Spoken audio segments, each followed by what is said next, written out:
Welcome, guys. Welcome, everyone. Thanks for joining us today. So we're here today at Champagne Sports Resort. We've just finished our executive strategy. It was great. Thank you very much, guys. But we've been asked a lot of questions. So today we're going to go through a few of those questions and get your guys' feedback and have a little bit of a discussion around those points. So Bevan, our CFO, all the way from the USA, thank you very much. Paul Johnson-Davies, our COO, all the way from Cape Town. Thank you, Paul. And Wihann van der Merwe, one of our shareholders. Thank you very much, Wihann, for joining us today. So I think we can start off with, as you may well be aware, for several years now we've been ISO 9001 accredited, and recently, after a huge amount of very hard work by Paul Johnson-Davies here, we have just been given our ISO 27001 certification. And I'd just like to maybe open up by asking Paul why these two initiatives were so important to the Employ Africa group, and what the process was in order to get this successfully completed. Yeah, thanks, Bevan. If you remember at board level, our unyielding commitment to compliance in Africa, the fact that we obtained ISO 9001 certification and then wanted to further demonstrate to our clients and customers that we do take compliance serious. We are the African partner for you, and we saw the definite need with GDPR and other regulations that we needed that ISO 27001 certification and to show commitment to our customers and clients. Thank you very much, Paul. Wihann, what do you think that securing the ISO 27001 certification means for the group now? Look, I think it says a lot about the group's commitment to security. There's not a lot of companies, even large companies across Africa that has that certification. It says a lot, us going out and getting that certification, our commitment to our clients and their security and securing their information. 100%. And Bevan, how does it position you on the financial side of the house? So look, the amounts of money involved in order to obtain these certifications is really irrelevant when you look at the upside. African business has this perception of non-compliance and taking shortcuts, and obtaining these certifications just goes some way to proving to our external and our foreign clients that we take compliance incredibly seriously, and they can absolutely trust us with all the information and data. And hopefully, because of that, the business flows into Africa. We homegrown, we push the African continent, and that's what we're all about. We want to bring success back to Africa. Thanks, Bevan. Paul, what would you say the biggest challenges or hurdles that you had to overcome in obtaining the ISO 27001 certification? Yeah, I think if we go back to November 2021 when we started the journey, I took the internal auditors course, and then we had some suppliers take the external auditors course for us. The moment that they handed over that standard and said, build your own for the company, we had to make it fit for various clients, in different continents, not just in Africa. We had Europe, we had Asia, we had US and Americas. We had to make our company fit with this standard for all those different clients that came from different forums and different, from the payroll environment, from the employer of record environment, to the NPOs and the NGOs out there. So making that standard fit and making sure that our data compliance fell within the correct categories and the correct controls. I'm very pleased that we achieved that certification, not only for our customers and clients, but for the company as well. It's a great achievement. Thank you very much, Paul. So Wihann touched on the benefits that it'll have to our clients. How do we feel that this has placed us in the market within Africa, Bevan? So I can't think of any of our direct competitors on the African continent who have both of these certifications. But I think we're at the point that we're looking better or bigger than just our local competition. There are a number of global players who have significant marketing budgets, and you see their names everywhere, every day, all the time. And I think we just are positioning ourselves to actually be significant competition to these players. I don't think they do anything different to us, anything better than us. And these certifications go some way to convincing the external marketplace that instead of running to these name brands, let's call them, the Employ Africa Group is a viable option. 100%. And I think that circles back to an earlier discussion that I had with regards to Uberizing employer of record. Paul, what are your thoughts on that and how Employ Africa remains different in the marketplace? Yeah, I think there are some competitors out there that are really going heavy on the tech side, and they're forgetting that, as you said yourself, you can't Uberize this industry. You know, you've got to have the human touch.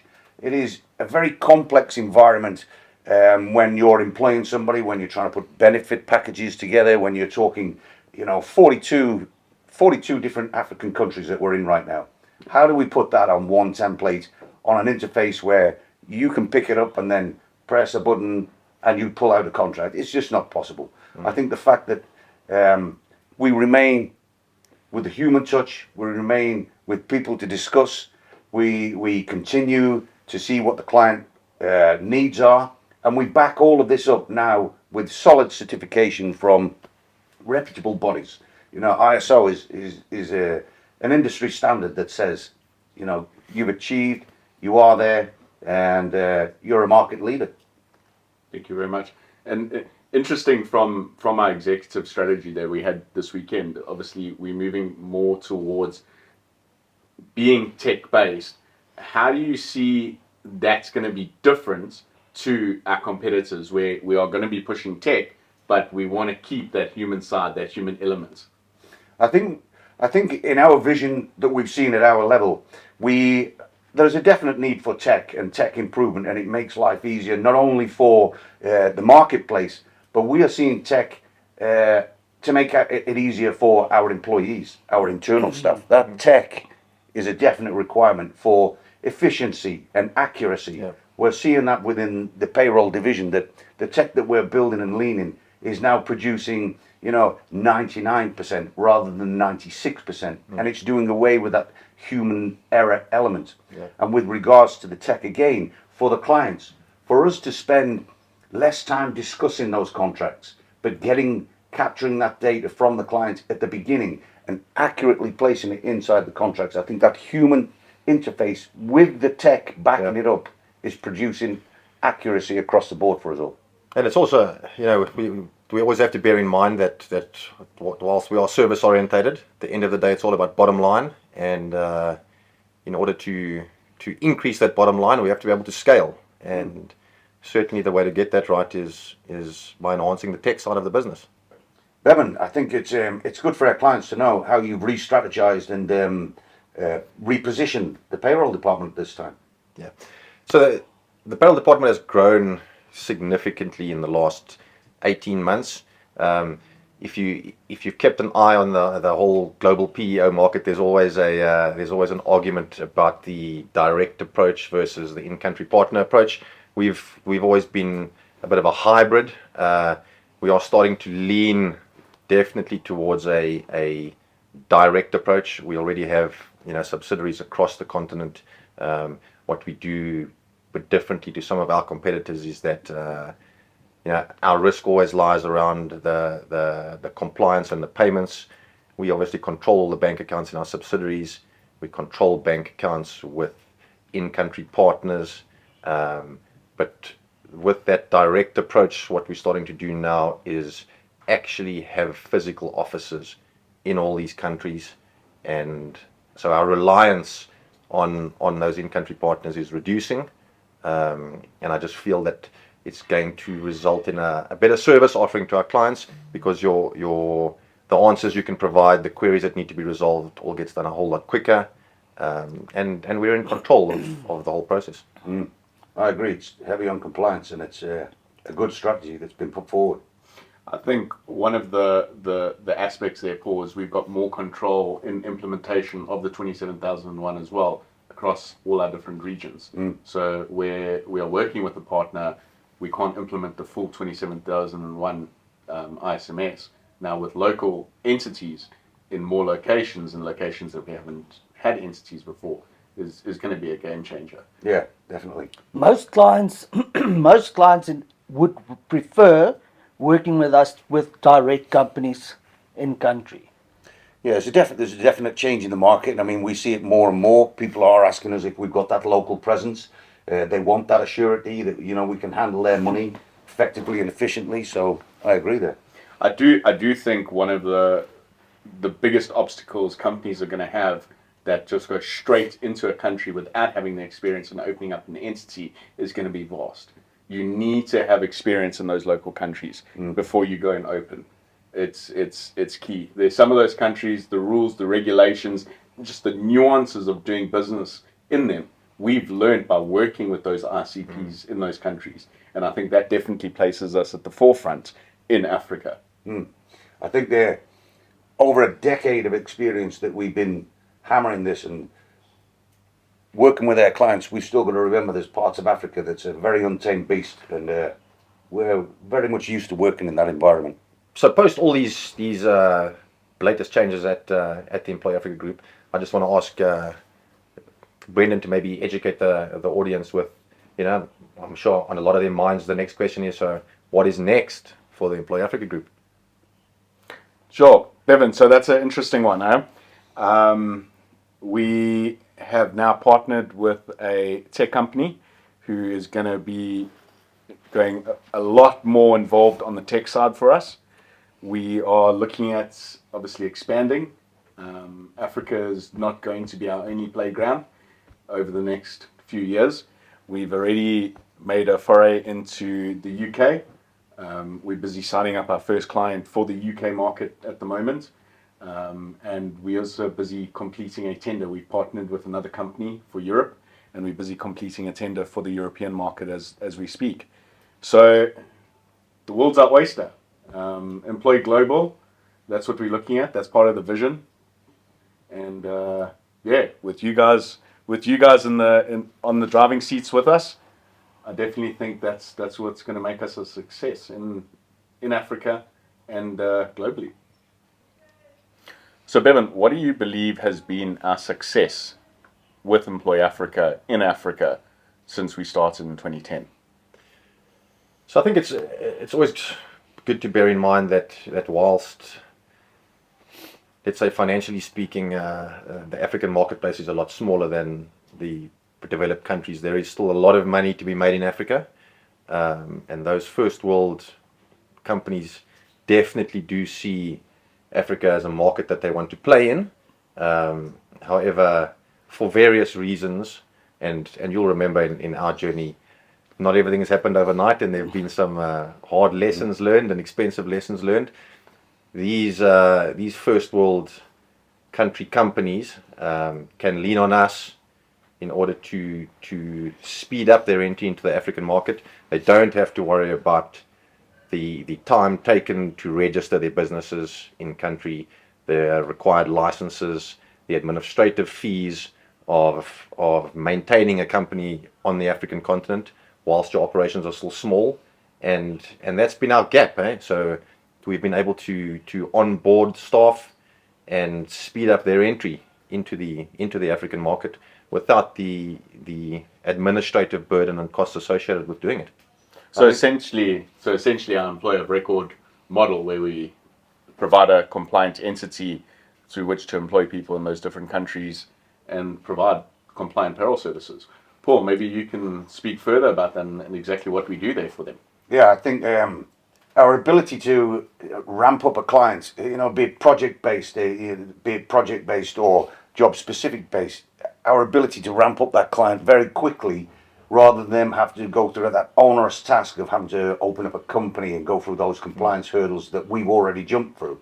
I think on the employer of record model that we see, where we act as the employer of record for them and they continue their day-to-day business and they get pure focus on their task, whilst we take away the those things that they don't need to be doing or they don't want to be doing, those things that slow them down, that put them inside that swamp and drag out that project and make the cost of that project a lot more, just because they've got hoops that they've got to jump through that they didn't even anticipate.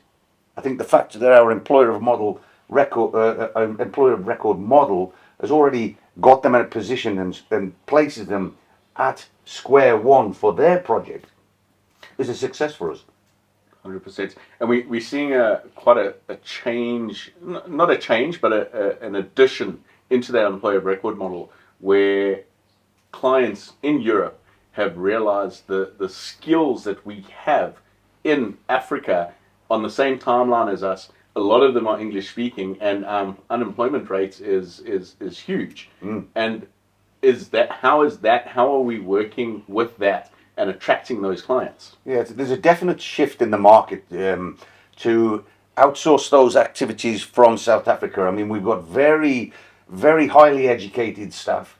There is a large unemployment problem, which means that there is an abundance of educated personnel that are out there that speak good English, that have that English background. We're on that same timeline, so you're getting a highly educated person at perhaps a third of the cost if you're inside that European market. And we're seeing a lot of recruiters that want their recruiters based in South Africa. We're seeing a lot of outsourced services, accountants, and having accountant services placed here in South Africa for their European and American markets. More so with the European market because of the timeline, obviously. There's a big shift that we're managing to keep up with, and I think we're a market leader in that. We're not now just giving employer record services. We're also, as we're calling it, that hybrid service that we've tailored inside, specific for our clients. And of course, that brings us on to the contract management. Yeah. So I think the important part to also note here is whilst we need to service our clients to the best of our abilities, I think it's also, as South African businessmen, it's important for us to get the word out to the international market that there are significant skills within South Africa, and thereby us assisting in reducing our unemployment rate and giving the opportunity to our young educated people. 100%. And I think, Bevan, that touches on why we've sent you to the US, you and your family. And that's why we're opening offices in the UK. Already got Employee Global registered there. But in all of this, so we can provide the client with the compliant entity through which to employ the staff. We provide them with compliant payroll. We assist them with their back office support. But finding the skills, Wihann, how do we go about it? Look, from about 2010, 2011, we've built a significant database of scarce skilled personnel. So we know the skills we've got. We know the skills our clients require. The biggest obstacle from the client's perspective is the communication side of it. And South Africa provides you with highly skilled professionals that communicate in English. They get along. They are used to working in Africa. So the guys are more than willing to go work on projects based in Africa, across Africa, not just one country specifically, but they will move from one country to another country depending on the projects. We've had numerous clients that approached us to run recruitment campaigns for them. So they would say, we've got a project coming up, we require these skills. Can you set up a recruitment campaign, get all the documents together, set up a conference where they fly across and they come across and they interview all the personnel, and then they make their decision based on that. So it's changed, whereby the clients do come, they do want to interview physically, but they come and we set up the conference in country, and they come and do it this side. But perhaps that's good for you with the recruitment side, the EOR model, that internal reference that we call contractor management, Brendan. Maybe you could, how are we seeing the changes and how are we the market leader in contractor management? Yeah, Paul, so that's quite interesting. So, as you mentioned, we use the terminology contractor management. And I think exactly what it says on the box is what you get in the box. Where it differs from employer of record states, that entity is the employer of record. So they're looking after them from a compliance perspective, just on 2 different parts or 3 different parts. Where contractor management is that and more. We're looking after the contract through the full life cycle of the various projects. We're recruiting the personnel for those projects. Inside contractor management is the employer of record service. We're managing them on their crew rotations or their R&R rotations, be it 28 days on, 28 days off, 6 weeks on, 2 weeks off, making sure the guys are getting in country compliantly, ensuring the immigrations is 100% correct. And I think from a project perspective, that's what the clients need. They don't want to have to worry about all of those back office requirements. And a lot of the time when they go into those countries, they don't have the personnel with that experience already. So they're having to go into country, not knowing the regulations in those countries, recruit new personnel, try and set up these back office support mechanisms. And a lot of the time, they end up failing on the back office support and they're getting huge fines. We can take a person, put them on your projects in Kenya, you get another project in Angola, we can move them across to Angola, then we can take them from there and put them in Algeria if it's required. And that's essentially what we do. We have a myriad of these various individuals they are born and bred contractors, moving from one site to another site on these various projects, be it in oil and gas, mining, power generation, and renewable energy. But if we go back and look at the employer of record itself, I think where I wanted to touch on is the utilization of the skills in South Africa, where it's not project-based, where clients are looking for permanent employees to do administrative tasks, be it, as we mentioned, paralegal, accounting, call centers, and all of these things we are seeing are getting larger and larger in South Africa, Kenya, the predominantly English-speaking African countries. And I think the other positive of that for Europe especially is the timeline, but we're seeing as well in America where we're now running 24 hours to accommodate for the time difference for the American market. And I do think that, as Bevan mentioned earlier, we need to get out further into those markets to show what South Africa and Africa has to offer. Not only our resources, our resources are there, they're plenty, but we have our skills. And our skills are a huge resource that we have to offer today. I think as well we need to remember that with you now being in the US, and we may have started here in South Africa, and we've got that European presence, and we're now looking into the Middle East and the Asian market. That follow the sun model that we're doing, and giving our clients full access to Employ Africa 24/7, be it Employ Africa or Employ Global. You know, that follow the sun model that we developed at board level is going to be the next market, the next success for Employ Africa and Employ Global. Because it's also just it's always important to note that, you know, we're all about service, and by having these offices on all the different continents, you can virtually assure your client base that it's almost like a factory approach, like with this industrial machine. The machines never stop. We don't close down at 5 o'clock in the afternoon. There's always someone else working potentially on the same project on a different continent. So it just it never stops. And I think that's where we need to take our hat off to a lot of our staff who have been there from the beginning. Some have joined us on the journey last year, some have joined recently.